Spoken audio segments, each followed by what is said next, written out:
पान सिंह किसी समय गांव में दरोगा था। उसकी दहाड़ से गांव के बड़े बड़े चोर और बदमाश भी कांपते थे। पान सिंह का छोटा भाई नरेश भयानक शराबी और जुआरी था। पान सिंह ने उसे मार मार कर सुधारा और उसकी शादी कराई। लेकिन आज पान सिंह खटिया से उठने की हालत में भी नहीं है। पान सिंह की ऐसी हालत उसकी पत्नी की मौत के बाद हुई। एक बार जब पान सिंह ट्रेनिंग पर गया हुआ था तो पान सिंह की पत्नी को बुखार आया था। उसने घर में पड़ी पुरानी दवा खा ली थी जो एक्सपायर हो चुकी थी। पत्नी की मौत का सदमा पान सिंह से झेला नहीं गया और उसे टीबी की बीमारी ने पकड़ लिया। तब से पान सिंह चारपाई पर पड़ा हुआ था और उसकी बेटी गौरी उसकी सेवा करने में लगी हुई थी। पापा, थोड़ा सा दलिया खा लो ना, डॉक्टर ने बिना कुछ खाए दवा खाने से मना किया है। मेरा कुछ खाने का मन नहीं है गौरी, नवरात्रि आने वाली है। निर्मला जब जिंदा थी तो नवरात्रों के अंतिम दिन खीर, हलवा, चना और बहुत सारे स्वादिष्ट व्यंजन बनाया करती थी। पान सिंह के छोटे भाई नरेश और उसकी पत्नी पान सिंह के मरने का इंतजार कर रहे थे। उनका प्लान था कि पान सिंह के मरते ही गौरी की शादी कहीं दूर दराज के इलाके में कर देंगे। फिर पान सिंह की जमीन, प्लॉट और पूरा घर उनके लड़के का हो जाएगा। तुम्हारी भतीजी गौरी तो अपने बाप को मरने ही नहीं देगी। खाना, दवा सबका पूरा ध्यान रख रही है। कुछ उपाय करो ताकि हमारे सिर से ये बला जल्द से जल्द टले। मैं क्या करूं? जितने दिन भैया जिंदा हैं, उतने दिन तो झेलना पड़ेगा। तुम्हें जल्दी किस बात की है? तुम्हारी बुद्धि कतई लद्दड़ है। तुम्हारे भैया के जीते जी गौरी की शादी हुई तो वे शादी में सब अपनी छोरी के नाम कर जाएंगे। फिर तुम क्या उखाड़ लोगे उनका? तुम कहो तो तुम्हारे भैया का मैं इंतजाम कर दूं। तू कैसे उनका इंतजाम करेगी? नरेश की पत्नी ने मेडिकल वाले को कुछ पैसे दिए और मेडिकल वाले से वैसी ही एक्सपायर्ड दवा खरीद ली जैसी पान सिंह की चल रही थी। उसने पान सिंह की सही दवा की जगह पुरानी दवा रख दी। अगले दिन गौरी ने बिना दवा की डेट देखे अपने पिता को दवा खिला दी और पान सिंह भगवान को प्यारा हो गया। पापा, आप मुझे इतनी जल्दी छोड़कर कैसे चले गए? पहले मम्मी छोड़कर गई और अब आपने भी मुझे छोड़ दिया। शांत हो जाओ गौरी, भगवान की जैसी मर्जी। हम है ना, तुम्हें अपने पिता की कमी महसूस नहीं होने देंगे और पूरे धूमधाम से तुम्हारी शादी करेंगे। नरेश ने गंगा पार बिल्कुल देहाड़ के इलाके में गरीब और पियक्कड़ लड़के से गौरी की शादी करा दी। जाओ गौरी, अपने ससुराल में आराम से रहना। होली दिवाली पर मैं तुमसे मिलने आता रहूंगा। चाचा, मैं पिताजी की वो बड़ी वाली तस्वीर अपने साथ ले जाना चाहती हूँ। हाँ, जरूर ले जाओ। वैसे हम उस तस्वीर का क्या करेंगे? भैया तो हमारे दिल में हैं। गौरी जब अपने ससुराल पहुंची तो उसे अपने पति के परिवार की असलियत पता चली। उसके ससुराल में रोटी के लाले पड़े हुए थे। जिस दिन गौरी का पति मजदूरी नहीं करता उस दिन गौरी को चटनी रोटी खाकर काम चलाना पड़ता। चाचा मेरे साथ इतना बड़ा धोखा कैसे कर सकते हैं? चाचा ने तो बताया था कि मेरा पति 200 बीघा जमीन का मालिक है। घर पर दर्जन भर नौकर चलते हैं, लेकिन यहाँ तो कुछ भी नहीं है। शादी के कई महीने बीत जाने के बाद भी नरेश एक भी बार गौरी की खैर खबर लेने नहीं आया। तब गौरी को समझ आ गया कि उसके चाचा नरेश ने धोखा देकर उससे पीछा छुड़ा लिया है। गौरी अपने साथ अपने पापा की जो बड़ी सी तस्वीर लाई थी उसे सामने रखकर रोजाना रोती थी। एक रात रोते रोते गौरी को नींद आ गई। तब उसे एक सपना आया। सपने में गौरी ने देखा कि उसके पिता की तस्वीर उससे बात कर रही है। रो मत बेटी, मैं हमेशा तुम्हारे साथ हूँ। तुम्हें जो भी चाहिए तुम मेरी तस्वीर से मांग सकती हो। पापा, सबसे पहले मुझे घर लौटना है। अगले दिन जब गौरी जागी तो उसने खुद को अपने पिताजी के घर में लेटा हुआ पाया। पिताजी की तस्वीर उसके सामने टंगी हुई थी। नरेश और उसकी पत्नी गौरी को अचानक घर में देखकर चौंक पड़े। गौरी, तुम यहाँ कैसे आ गई? कौन तुम्हें यहाँ लेकर आया? वाह चाचा, तुम्हारी असलियत अगर मुझे पहले पता लग गई होती तो मैं यहाँ से जाती ही नहीं। इतने गरीब घर में मेरी शादी करके मेरी जिंदगी बर्बाद कर दी और यहाँ पापा की जमीन जायदाद पर अपना कब्जा कर लिया। तुम्हें क्या लगता है इतनी आसानी से तुम मुझसे पीछा छुड़ा लोगे? ये मेरा घर है और जब तक मैं जिंदा हूँ यहाँ की हर एक चीज पर मेरा अधिकार होगा। नरेश अब अपने असली रूप में आ गया। ज्यादा जुबान मत चलाओ लड़की।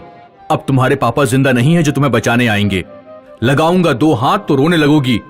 2-4 दिन दावत खा लो यहाँ, फिर तुम्हारे पति को बुलाकर तुम्हें विदा कर दूंगा।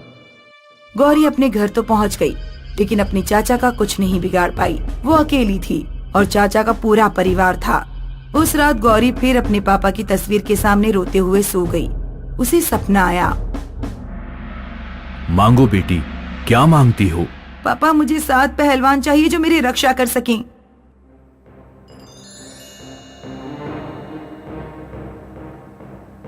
अगले दिन गौरी जब सोकर उठी तो 7 पहलवान उसके सामने खड़े थे। गौरी ने नरेश से जाकर कहा, चाचा, अगर आपने मुझे मेरे घर से निकालने की कोशिश की या जबरदस्ती मुझे ससुराल भेजा तो ये 7 पहलवान आपकी अच्छे से पूजा करेंगे। नरेश 7 पहलवानों को देखकर बुरी तरह घबरा गया। उसे समझ नहीं आ रहा था कि अचानक रातों रात 7 आदमी कहां से आ गए। नरेश और उसकी पत्नी रोजाना रात में गौरी को पान सिंह की तस्वीर के सामने रोते हुए देखते थे। मानो या ना मानो, उस तस्वीर में ही कुछ जादू है।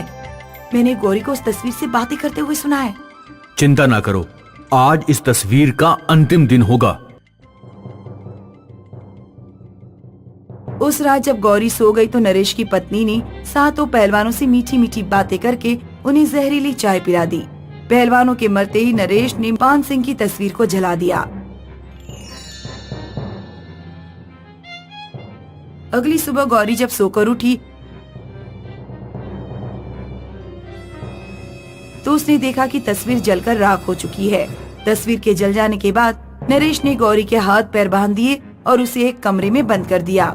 मैंने तेरे पति को बुला दिया है, वो कल आकर तुझे ले जाएगा।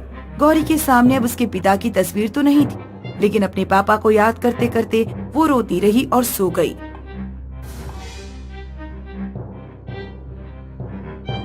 उस रात फिर उसे सपना आया। रो मत बेटी, तस्वीर तो सिर्फ एक माध्यम था, असली जादू तो यादों में है। जब तक मैं तुम्हारी यादों में जिंदा हूं, मैं तुम्हारे सपनों में आता रहूंगा और तुम्हारी मदद करता रहूंगा। बोलो, क्या मांगती हो?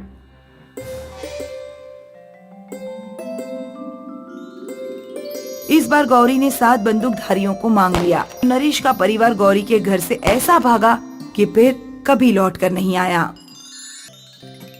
वैसे तो रति का परिवार बहुत गरीब था, लेकिन उनके घर तब थोड़ी खुशहाली आई जब रति के भाई राकेश को पुलिस कांस्टेबल की जॉब मिल गई।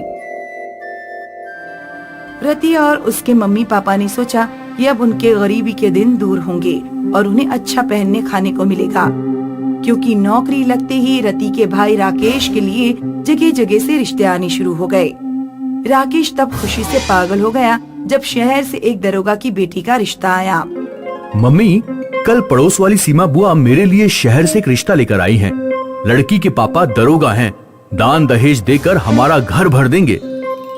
राकेश की माँ ने उसे समझाया, बेटा, अपने जैसे बराबरी के परिवार से रिश्ता जोड़ना ठीक रहेगा। अमीर घर की नकचड़ी बहू आएगी तो वो ना तो तुम्हारी सुनेगी और ना हमारी। दरोगा को हमसे और हमारे परिवार से कोई मतलब नहीं, वो तो बस अपनी बेटी की शादी तुम्हारी नौकरी से कर रहा है। और फिर अब जब तुम्हारी नौकरी लग ही गई है तो दान दहेज लेकर क्या करोगे?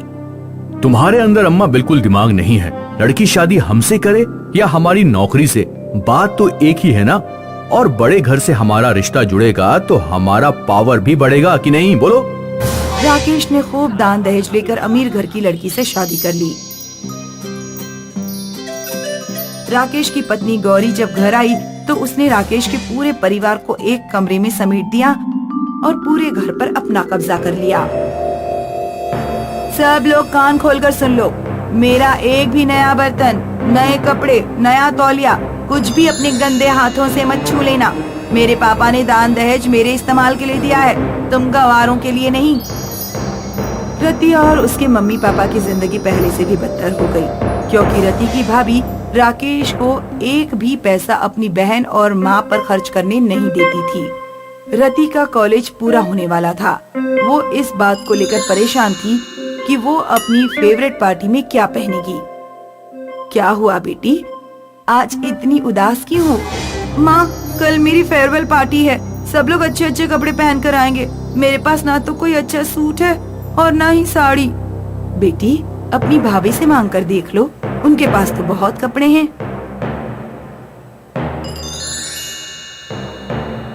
रति जब गौरी के पास साड़ी मांगने गई तो गौरी ने साफ मना कर दिया। जब कपड़े नहीं है तो जा ही क्यों रही हो फेयरवेल पार्टी में, चुपचाप घर में बैठो। रति का फेयरवेल में जाने का बहुत मन था, इसलिए उसने पड़ोस वाली आंटी से एक सुंदर साड़ी मांग ली। अगले दिन रति ने जब वो साड़ी पहनी तो वो अपनी भाभी से भी सुंदर दिख रही थी। जलन से गौरी का मुंह सड़ गया। गौरी छत पर गई और रति के घर से बाहर निकलने का इंतजार करने लगी। जैसे ही रति कॉलेज के लिए बाहर निकली, गौरी ने चुपके से उसके ऊपर गंदा पानी फेंक दिया और तुरंत नीचे आ गई।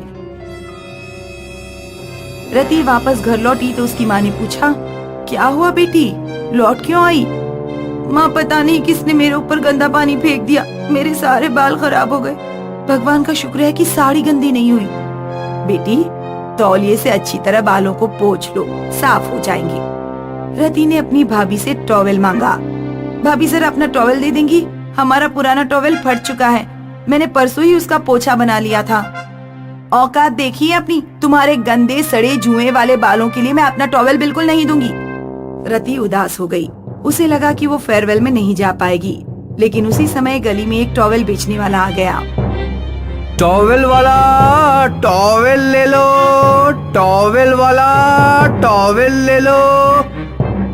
रति की माँ ने अपने पास बचत किए हुए पैसों से एक सस्ता सा टॉवेल खरीद लिया। रति ने बाल पोंछे और तुरंत कॉलेज के लिए निकल गई। उस रात जब रति वापस लौटी तो वो बहुत थक चुकी थी, इसलिए वो तुरंत ही जाकर सो गई। रति को एक सपना आया। सपने में वही आदमी जिससे रति की माँ ने तौलिया खरीदा था वो कह रहा था, ये एक जादुई टॉवल है जिससे बाल पोंछने पर सिर में मौजूद कोई भी चीज सोने की बन जाती है, लेकिन इसे इस्तेमाल करते हुए 2 बातों का विशेष ध्यान रखना। नंबर 1, कभी भी सूखे बालों पर टॉवल का इस्तेमाल मत करना, और नंबर 2, जरूरतमंद की मदद करना। अगर इनमें से कोई भी शर्त टूटी तो कुछ बहुत बुरा होगा। अगली सुबह जब रति सोकर उठी तो उसके सिर के पास सोने की जुएं पड़ी हुई थीं। उस दिन रति ने बाल धोए और टॉवेल से पोंछे तो उसके बालों से कुछ सोने की जुएं झड़ गईं। रति का सिर जुओं से भरा हुआ था, इसलिए हर रोज टॉवेल इस्तेमाल करने पर कुछ जुएं सोने बन जाती। फिर रति की माँ रति के सिर से सोने की जूं बीन लेती। रति ने नया घर खरीद लिया और अपने मम्मी पापा के साथ अलग घर में रहने लगी। गौरी के खर्च बढ़ते ही जा रहे थे। राकेश को अपनी सैलरी भी कम पड़ जाती, इसलिए उसने रिश्वत लेना शुरू कर दिया। एक दिन राकेश के डिपार्टमेंट में किसी ने शिकायत कर दी कि राकेश रिश्वत लेता है। जांच हुई तो राकेश दोषी पाया गया और उसे सस्पेंड कर दिया गया। गौरी और राकेश को अब एक एक पैसे की किल्लत होने लगी। गौरी को गांव वालों से पता लग गया कि उसकी ननंद रति के पास एक ऐसा टॉवेल है जो सिर में मौजूद चीजों को सोने का बना देता है। गौरी एक दिन रति के घर पहुंचकर बोली, ननंद जी, मैं अपने किए पर बहुत शर्मिंदा हूँ। मैं आपको बता नहीं सकती इस समय हमारे घर की कितनी बुरी हालत है। कुछ समय के लिए अपना जादुई तौलिया हमें दे दो, मैं तुम्हारा जिंदगी भर एहसान मानूंगी। रति को जादुई टॉवेल की दूसरी शर्त याद थी, जरूरतमंदों की मदद करना, इसलिए उसने अपनी भाभी को टॉवेल दे दिया। भाभी, 2 चीजों का ध्यान रखना, कभी भी सूखे बालों पर टॉवेल इस्तेमाल मत करना, हमेशा नहाने के बाद ही टॉवेल का इस्तेमाल करना और जरूरतमंदों की मदद करना। गौरी रति से जादुई टॉवेल ले आई और घर आते ही उसका दिमाग चढ़ गया। अनपढ़ गवार रति मुझे पागल समझती है। उसने जादुई तौलिए के साथ 2 शर्तें जानबूझकर जोड़ी हैं, ताकि मैं दिन में सिर्फ एक बार जादुई तौलिए का इस्तेमाल कर पाऊं और उसकी जितनी अमीर न हो जाऊं। सोना पाने की लालच में गौरी ने अगले दिन नहाने तक का इंतजार नहीं किया। उसने अपने सिर में बाहर से खटमल, जूं और कीड़े डाले और अपने सूखे बालों पर ही टॉवेल रगड़ दिया। सूखे बालों पर टॉवेल का इस्तेमाल करते ही गौरी के सारे बाल गायब हो गए। वो गंजी हो गई और फिर उसके बाल कभी नहीं उगे। कोई मेरे बालों को वापस लेकर आओ, कितने सुंदर बाल थे मेरे। सुमन का परिवार बहुत ही गरीब था। वो अपने पिता हेमू और माँ शांति के साथ रहती थी। शांति और हेमू दोनों के काम करने के बावजूद उनका घर चलाना बहुत मुश्किल हो रहा था। कई बार तो 2 वक्त की रोटी भी नसीब नहीं होती थी तीनों को। एक दिन हेमू और शांति एक दूसरे से बात कर रहे थे और सुमन ने घर के बाहर से सुन लिया। भगवान क्यों कर रहा है ऐसा हमारे साथ? दिन रात मेहनत करता हूँ मैं। एक बेटी तक को खुशियाँ नहीं दे पाए हम। हमारी हालत देख के तो कोई उससे शादी भी नहीं करेगा। सुमन ये बात सुनकर अंदर आती है और कहती है, माँ बाबा, आप लोग इतना परेशान क्यों होते हो? मैं बहुत खुश हूँ आप लोग के साथ। मुझे कोई कमी नहीं है यहाँ। ये देखो, मैं मंदिर से कुछ फल लाई हूँ आप लोगों के लिए। सुमन ने सारा प्रसाद अपने माँ बाबा को दे दिया, ये कहते हुए कि वो मंदिर में खा के आई है। पर सुमन भी भूखी थी। उसने सुबह से कुछ नहीं खाया था, पर अपने माँ बाबा को खाते देख उसका पेट भी भर गया। इसी तरह सुमन कहीं न कहीं से हर दिन कुछ न कुछ ढूंढ के लाती थी। एक दिन अपने माँ बाबा के लिए कुछ मिठाई लाते हुए उसे रास्ते में एक बच्चा दिखा। वो बच्चा बहुत भूखा लग रहा था, जैसे उसने 5-6 दिन से कुछ खाया ही ना हो। उसका शरीर छोटा सा था और वो बिना कुछ कहे सुमन के हाथ में मिठाई के पैकेट को देख रहा था। तुम इस रास्ते में अकेले क्या कर रहे हो? तुम्हारे माता पिता कहाँ हैं? उस बच्चे ने कुछ भी नहीं बोला और चुपचाप मिठाई को देखता रहा। सुमन समझ गई कि उसे भूख लगी है और उसने वो मिठाई उस बच्चे को दे दी। सुमन घर आके अपने माँ बाबा को इस बच्चे के बारे में बताती है।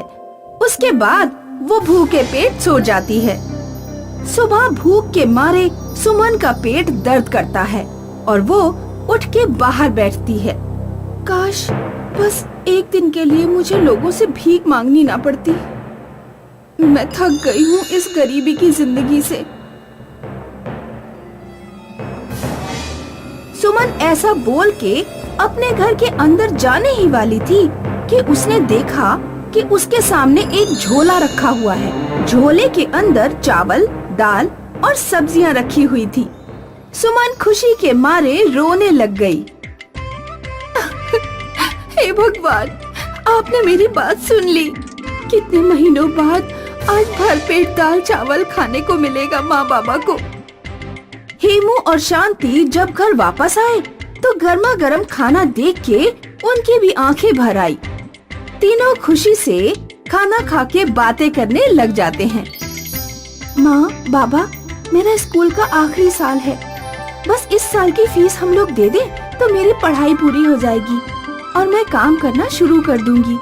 फिर आपको पैसे के लिए कभी रोना नहीं पड़ेगा। बेटी, पर हम इस साल की फीस कहाँ से लाएंगे? जितनी भी कोशिश कर लें, हम 2 वक्त की रोटी तक नहीं खा पाते।